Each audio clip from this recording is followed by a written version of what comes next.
مذہب اسلام کے اندر ایک بھابھی کے لیے دیور سے پردہ بھی شرط ہے، اس لیے کہ رسول کریم صلی اللہ علیہ وسلم نے ایک حدیث مبارکہ میں یہ ارشاد فرمایا کہ عورتوں کے پاس آنے جانے سے بچو،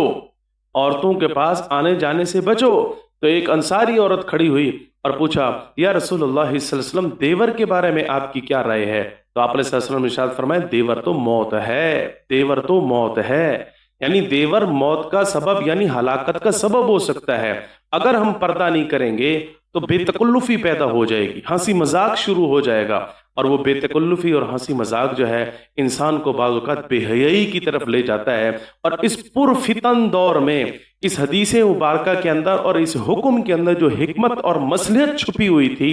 آج ہم اسے اپنی آنکھوں سے دیکھ رہے ہیں۔ ہزاروں فیملیز کے اندر اور ہزاروں خاندانوں کے اندر اور ہزاروں گھرانوں کے اندر جو ہے اس طرح کی شکایت اور شکوے سننے میں آ رہے ہیں۔ اس لیے آج کے اس پرفتن دور میں اس اصول کو ہم اپنا لیں کہ اگر ہم بھابھی کے ساتھ گفتگو کرتے ہیں تو بے تکلفی نہیں ہونی چاہیے، اور ان کے آمنے سامنے آنے سے بھی زیادہ دیر تک اجتناب اور پرہیز اس لیے کرنا چاہیے کہ اسلام کے اندر شرعی طور پر تو پردہ ہی ہے۔ اگر پردہ بالکلیہ طور پر ہم لازم نہیں کر رہے، گھر کے اندر ترتیب نہیں بنا پا رہے، تو اس اصول کو اپنانے کی ہم کوشش کریں کہ بوقت ضرورت ہو گفتگو اور بقدر ضرورت ہو گفتگو، آمنا سامنا بھی بوقت ضرورت ہو اور بقدر ضرورت ہو،